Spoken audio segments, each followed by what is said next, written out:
139ನೇ ಶ್ಲೋಕದ 10ನೇ ಭಾಗ. ಅಂದ್ರೆ ಇಷ್ಟೊತ್ತೇನಾಗಿತ್ತು, ನಾವು ಭಗವಂತನಲ್ಲಿ ಭಕ್ತಿ ಮಾಡಬೇಕು. ಭಗವತ್ ಭಕ್ತರು ಅಂತ ಯಾರಿದ್ದಾರೋ ಅವರಲ್ಲಿ ತಾರತಮ್ಯಕ್ಕನುಗುಣವಾಗಿ ಅವರ ಸೇವೆಯನ್ನು ಮಾಡಬೇಕು, ಅವರಲ್ಲೂ ಆದರ ಆತಿಥ್ಯಗಳನ್ನ ತೋರಬೇಕು ಎಂಬ ವಿಚಾರವನ್ನು ಹೇಳಿದ್ದು.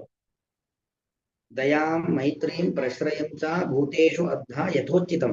ಯಥೋಚಿತಂ ಅವರವರ ಯೋಗ್ಯತೆಗೆ ಅನುಗುಣವಾಗಿ ನಾವು ಗೌರವ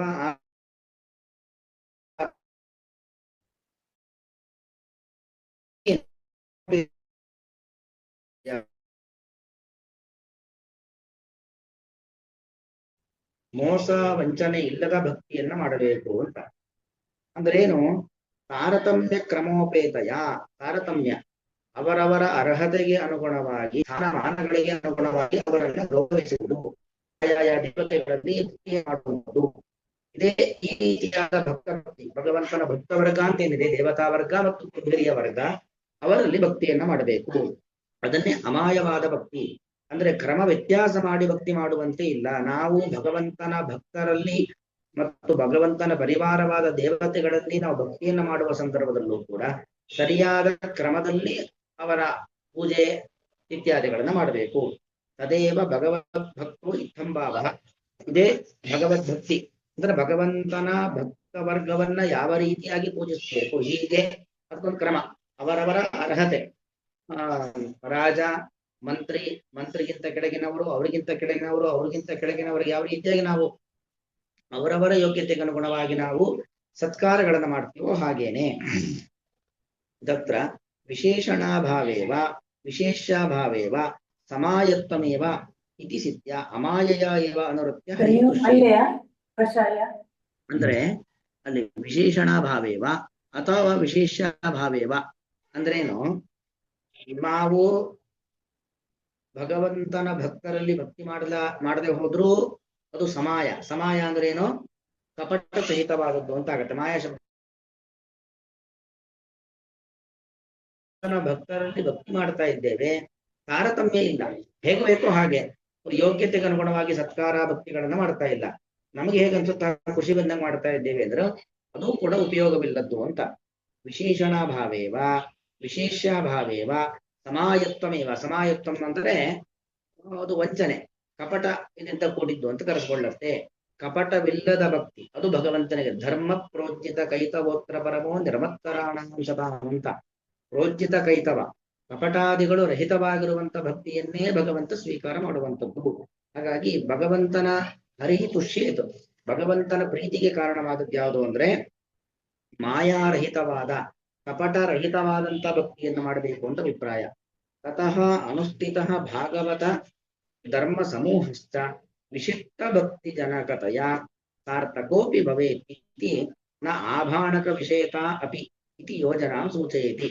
ಹಾಗಾಗಿ ಭಾಗವತ ಧರ್ಮ ಸಮೂಹಶ್ಚ ವಿಶಿಷ್ಟ ಭಕ್ತಿ ಜನಕತೆಯ ಅಂದ್ರೆ ಏನು 30 ಭಾಗವತ ಧರ್ಮಗಳನ್ನು ಹೇಳಿದ್ದಾರೆ, ಅದು ಇನ್ನು ವಿಶಿಷ್ಟ, ಅದನ್ನು ನಾವು ನಮ್ಮಲ್ಲಿ ಅಳವಡಿಸಿಕೊಂಡ್ವಿ ಅಂತ ಆದ್ರೆ ಅದು ವಿಶಿಷ್ಟ ಭಕ್ತಿ ಜನಕವಾಗತ್ತೆ.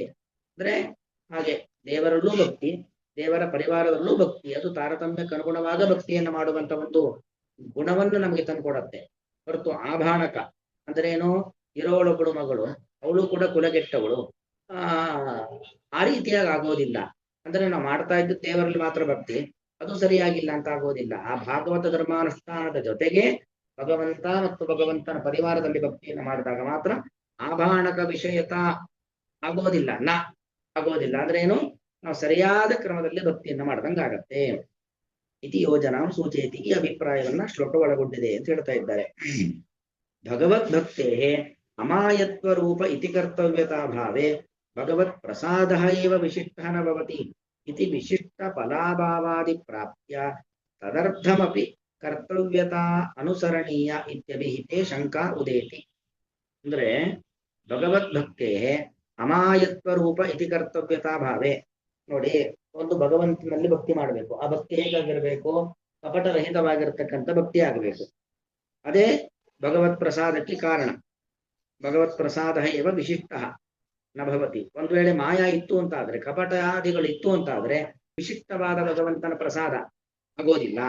ವಿಶಿಷ್ಟ ಫಲಾಭಾವಾದಿ ಪ್ರಾಪ್ತಿ. ಯಾವಾಗ ಭಗವಂತನ ವಿಶಿಷ್ಟವಾದ ಅನುಗ್ರಹ ಆಗಿಲ್ವೋ ವಿಶಿಷ್ಟ ಫಲಪ್ರಾಪ್ತಿಯೂ ಇಲ್ಲ. ತದರ್ಥಮಪಿ ಇತಿ ಕರ್ತವ್ಯತ ಅನುಸರಣೀಯ. ಹೀಗೆ ಈ ಕ್ರಮದಲ್ಲೇ ಮಾಡಬೇಕು ಅನ್ನೋದನ್ನು ಹೇಳಿದ್ದು.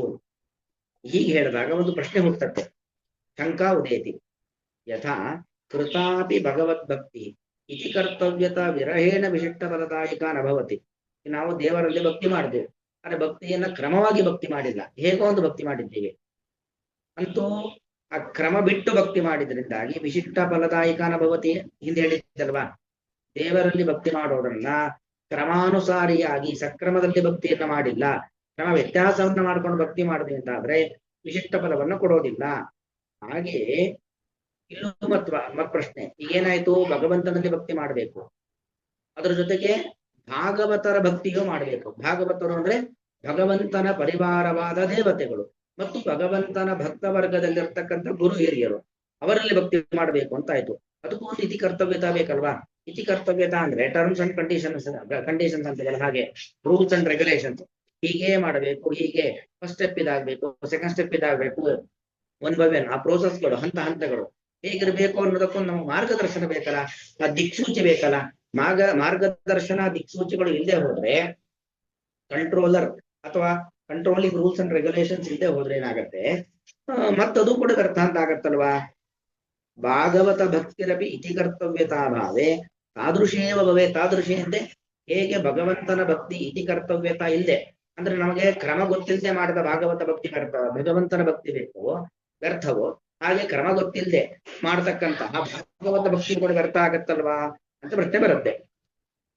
ಕೋನ ಇತ್ಯಾಹ, ಯಾರಿಲ್ಲ ಅಂತ ಹೇಳಿದ್ರೆ ಹೌದು ವ್ಯರ್ಥವೇ.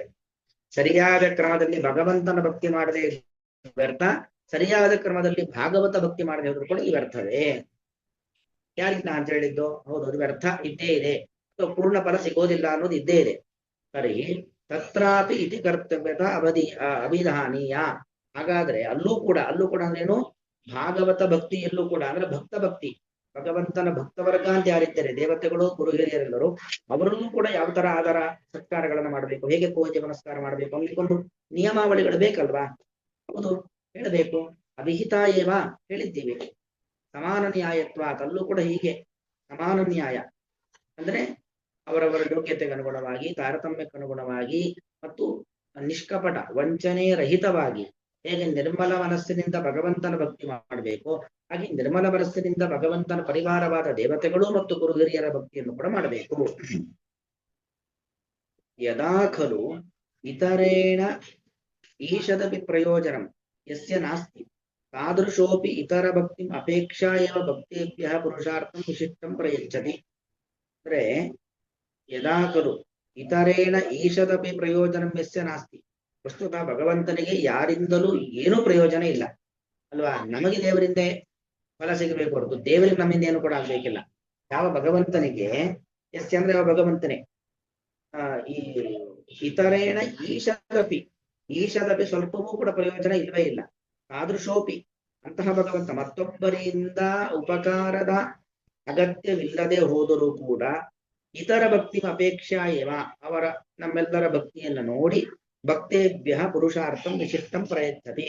ನಮ್ಮಿಂದ ಅವನಿಗೆ ಏನೂ ಆಗಬೇಕಾಗಿಲ್ಲ, ಆದರೂ ಕೂಡ ನಮ್ಮ ಭಕ್ತಿಯನ್ನ ಕಂಡು ನಮ್ಮ ಅಂತಃಕರಣವನ್ನ ಕಂಡು ಅಂತಃಕರಣದ ನಿರ್ಮಲತೆಯನ್ನು ಗುರುತಿಸಿ ನಮಗೆ ವಿಶಿಷ್ಟಂ ಪ್ರಯತ್ನತಿ, ವಿಶಿಷ್ಟಂ ಪುರುಷಾರ್ಥಂ ಪ್ರಯತ್ನತಿ, ಒಳ್ಳೆ ಪುರುಷಾರ್ಥವನ್ನ ಮೋಕ್ಷವನ್ನ ಕೊಡ್ತಾನೆ ಭಗವಂತ. ಕಿಮು ತದಾ ವಕ್ತವ್ಯಂ ಗುರು ವಿಕ್ಷೇಪಾದಾವಪಿ ತದಪೇಕ್ಷಮಾಣಾಃ ತದ್ಭಕ್ತಿ ಅನಪೇಕ್ಷಮಾಣಾಃ ಏವ ಸ್ವಭಕ್ತಾಪೇಕ್ಷಿತಂ ನ ಶಿಕ್ಷೇಯುಃ ಇತಿ. ನೋಡಿ, ಗುರು ವಿಕ್ಷೇಪಾದಾವಪಿ ಅಂದ್ರೆ ಭಗವಂತನ ಹುಬ್ಬಿನ ವಿಲಾಸ, ಗುರು ಅಂದ್ರೆ ಹುಬ್ಬು, ಗುರು ವಿಕ್ಷೇಪಾದಾವಪಿ ತದಪೇಕ್ಷಮಾಣಾಃ ಭಗವಂತ ಅವನ ಕಡೆಗಣ್ಣ ನೋಟ ನಮ್ಮ ಮೇಲೆ ಬಿಡಬೇಕು, ಅವನ ಹುಬ್ಬಿನ ವಿಲಾಸವನ್ನು ನಾವು ನೋಡಬೇಕು ಅಂತ. ತದ್ಭಕ್ತಿ ಅನಪೇಕ್ಷಮಾಣಾಃ ಏವ ಸ್ವಭಕ್ತ ಅಪೇಕ್ಷಿತಂ ನ ಶಿಕ್ಷೇಯು. ಅಂದ್ರೆ ಆ ಭಗವಂತನ ಭಕ್ತವರ್ಗ ಅಂತ ಏನಿದ್ದಾರೆ ಅವರೆಲ್ಲರೂ ಕೂಡ ಅವರ ಭಕ್ತ ವರ್ಗಕ್ಕೆ ಅಪೇಕ್ಷಿತಂ ಶಿಕ್ಷೆಯು ಅಂದ್ರೆ ಅವರವರಿಗೆ ಏನು ಬೇಕು ಅದಕ್ಕನುಗುಣವಾದ ಶಿಕ್ಷಣವನ್ನ ಕೊಡ್ತಾರೆ ಅಂತ ಅರ್ಥ. ಭಕ್ತವರ್ಗ ಇಲ್ಲಿ ತಾರತಮ್ಯ ಕ್ರಮೋಪೇತದಾತು ಪ್ರಾಗೇವ ಉಕ್ತ. ಅಂದ್ರೆ ಅಲ್ಲೂ ಕೂಡ ಒಂದು ಕಪಟ ಇರಬಾರದು, ಭಗವಂತನಲ್ಲಿ ಭಕ್ತಿ ಮಾಡಬೇಕಾದ್ರೆ ಕಪಟ ಇರಬಾರದು. ಹಾಗೂ ಮತ್ತು ಭಗವಂತನ ಭಕ್ತರಲ್ಲಿ ಅನು ಪೂಜೆ ಪುನಸ್ಕಾರ ಮಾಡಬೇಕಾದ್ರೂ ಕಪಟ ಇರಬಾರದು. ಮತ್ತು ತಾರತಮ್ಯ ಎಂಬುದು ಬೇಕೇ ಬೇಕು, ಅದು ಹಿಂದೆ ಹೇಳಾಗಿದೆ.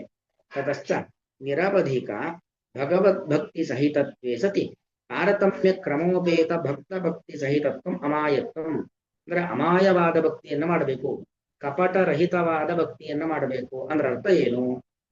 ನಿರವಧಿಕ ಭಗವದ್ಭಕ್ತಿ, ದೇವರೇ ಎಲ್ಲರಿಗಿಂತಲೂ ಕೂಡ ಉತ್ತಮ, ಹರಿ ಸರ್ವೋತ್ತಮ ಎಂಬ ಜ್ಞಾನವನ್ನು ಇಟ್ಟುಕೊಂಡು ಭಗವಂತನ ಪರಿವಾರದಲ್ಲಿ ತಾರತಮ್ಯ ಕ್ರಮೋಪೇತ ಭಕ್ತ ಭಕ್ತಿ, ಅವರವರ ಯೋಗ್ಯತೆಗನುಗುಣವಾಗಿ ಭಗವಂತನ ಭಕ್ತರಲ್ಲಿ ಮಾಡುವಂತ ಭಕ್ತಿ ಇದೆಯಲ್ಲ, ಅದನ್ನೇ ಅಮಾಯ ಭಕ್ತಿ, ಕಪಟರಹಿತವಾದ ಭಕ್ತಿ ಅಂತ ಕರೆಯೋದು. ತತ್ರ ವಿಶೇಷಣಾಭಾವೇವ ವಿಶೇಷಾಭಾವೇವ ಸಮಾಯತ್ವಮೇವ. ಭಗವಂತನಲ್ಲಿ ಭಕ್ತಿ ಇಲ್ಲದೆ ಹೋದ್ರೂ ನಮ್ಮ ಭಕ್ತಿ ಕಪಟ ಭಕ್ತಿ, ಭಗವಂತನಲ್ಲಿ ಮಾತ್ರ ಭಕ್ತಿ ಇದ್ದು ಭಗವಂತನ ಭಕ್ತ ವರ್ಗದಲ್ಲಿ ಭಕ್ತಿ ಇಲ್ಲದೆ ಹೋದ್ರೂ ಕಪಟ ಭಕ್ತಿ, ಭಗವಂತನ ಭಕ್ತ ವರ್ಗದಲ್ಲಿ ಭಕ್ತಿ ಇದ್ದು ತಾರತಮ್ಯಕ್ಕನುಗುಣವಾಗಿ ಭಕ್ತಿ ಇಲ್ಲದೆ ಹೋದ್ರು ಕೂಡ ಅದು ಕಪಟ ಭಕ್ತಿ. ಸಮಾಯತ್ವಮೇವ ಭಕ್ತ ಭಕ್ತಿಸ್ಥ ಭಗವದ್ ಭಕ್ತಿ ಪ್ರಸಾದ ದ್ವಾರ ಇವ ಪುರುಷಾರ್ಥಂ ಪ್ರಯಚ್ಯತೆ ಪ್ರಾಗೇವ ಅಭಿಹಿತಂ. ಅಂದ್ರೆ ನಾವು ಭಗವಂತನ ಭಕ್ತರಲ್ಲಿ ಭಕ್ತಿ ಮಾಡ್ಬೇಕು. ಯಾಕೆ? ಭಗವಂತನ ಭಕ್ತಿ ಪ್ರಸಾದ ದ್ವಾರ, ಭಗವಂತನ ಭಕ್ತಿ ಭಗವಂತನ ಭಕ್ತರಲ್ಲಿ ಭಕ್ತಿ ಮಾಡುದು, ತನ್ಮೂಲಕ ಭಗವಂತನ ಭಕ್ತಿ ಮಾಡೋದ್ರಿಂದ ಭಗವಂತನ ಪ್ರಸಾದ ಆಗತ್ತೆ. ಭಗವಂತ ಪ್ರಸನ್ನನಾದ, ಅವನು ಪ್ರಸನ್ನನಾದ ನಮ್ಮ ಮೇಲೆ ಅಂದ್ರೆ ಪುರುಷಾರ್ಥವನ್ನು ಕೊಡ್ತಾನೆ ಅಂತ ಹೇಳಾಗಿದೆ. ಅತಃ ಭಕ್ತ ಭಕ್ತಿಯ ವಿಶಿಷ್ಟ ಪುರುಷಾರ್ಥಂ ಆಕಾಂಕ್ಷಮಾಣೈ ಅಮಾಯಯ ಏವ ಭಕ್ತಿಯ ಭಗವದ್ಭಕ್ತಾಭಿ ಭಜನೀಯ. ಹಾಗಾಗಿ ಭಕ್ತ ಭಕ್ತ್ಯ, ಭಗವಂತನ ಭಕ್ತರು ಅವರಲ್ಲಿ ಭಕ್ತಿ ಮಾಡುವ ಮೂಲಕವಾಗಿ ಆ ಭಕ್ತರಲ್ಲಿ ಮಾಡುವ ಭಕ್ತಿಯಿಂದ ವಿಶಿಷ್ಟ ಪುರುಷಾರ್ಥಂ, ನಮಗೆ ಬರೀ ಪುರುಷಾರ್ಥ ಸಾಲೋದಿಲ್ಲ, ವಿಶಿಷ್ಟವಾದ ಉತ್ತಮವಾದ ಪುರುಷಾರ್ಥ ಬೇಕು ಅಂತಾದ್ರೆ ಅದೇ ಕ್ರಮದಲ್ಲಿ ಭಗವಂತನಲ್ಲೂ ಭಕ್ತಿ, ಭಗವಂತನ ಭಕ್ತರಲ್ಲೂ ಭಕ್ತಿಯನ್ನ ತಾರತಮ್ಯಕ್ಕನುಗುಣವಾಗಿ ಮಾಡಬೇಕು. ಆದೃಶ ಏವಚ ಹರಿ ತುಷ್ಯತಿ, ಹಾಗೆ ಮಾಡಿದಾಗ ಮಾತ್ರ ಭಗವಂತ ಸಂತುಷ್ಟನಾಗ್ತಾನೆ. ತದೇತ ಅಭಿಸಂದಾಯವಾಹ, ಈ ಅಭಿಪ್ರಾಯದಲ್ಲಿ ಹೇಳಿರ್ತಕ್ಕಂಥದ್ದು ಅಮಾಯಯ ಏವ ಅನುವೃತ್ಯ ತುಷ್ಯೇತ್ ಆತ್ಮ ಆತ್ಮತೋ ಹರಿಹಿ. ಅಮಾಯಯ ಏವ, ಕಪಟರಹಿತವಾಗಿರತಕ್ಕಂಥ ಭಕ್ತಿಯಿಂದಲೇ ಭಗವಂತ ಸಂತೃಪ್ತನಾಗ್ತಾನೆ ಅನ್ನೋದು ಹೇಳಿದ್ದು. ಶ್ರೀಕೃಷ್ಣಾರ್ಪಣಮಸ್ತು.